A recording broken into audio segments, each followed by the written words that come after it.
ഇപ്പോൾ ഈ ആംബുലൻസിന്റെ ഡ്രൈവർ അൽത്താഫ് നമ്മുടെ കൂടെയുണ്ട്.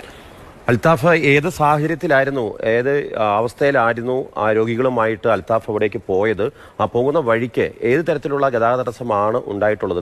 ഈ ദേശീയപാത നിർമ്മാണവുമായി ബന്ധപ്പെട്ട് നടക്കുന്ന ഗതാഗത കുരുക്കാണ് അതുകൊണ്ടുണ്ടായതെന്നാണ് നമ്മുടെ റിപ്പോർട്ടർ പറയുന്നത്. എന്നാൽ വേറെ ഏതെങ്കിലും തരത്തിലുള്ള പെട്ടെന്ന് ആകസ്മികമായ എന്തെങ്കിലും ഒരു ഗതാഗത കുരുക്ക് വരികയായിരുന്നോ? തീർച്ചയായിട്ടും അത് ഈ നിർമ്മാണ സംബന്ധിച്ചുള്ള ബ്ലോക്കായിരുന്നു. ബൈപ്പാസിലായിരുന്നു പേഷ്യന്റ് നമ്മൾ കോട്ടക്കൽ മിംസ് ഹോസ്പിറ്റലിൽ എടുക്കുമ്പോൾ. പിന്നെ നമ്മൾ കക്കഞ്ചേരി എത്താൻ നേരത്താണ് പേഷ്യന്റെ അറസ്റ്റ് പോകുന്നത്. ആ സമയത്താണ് അവിടെ ബ്ലോക്കും.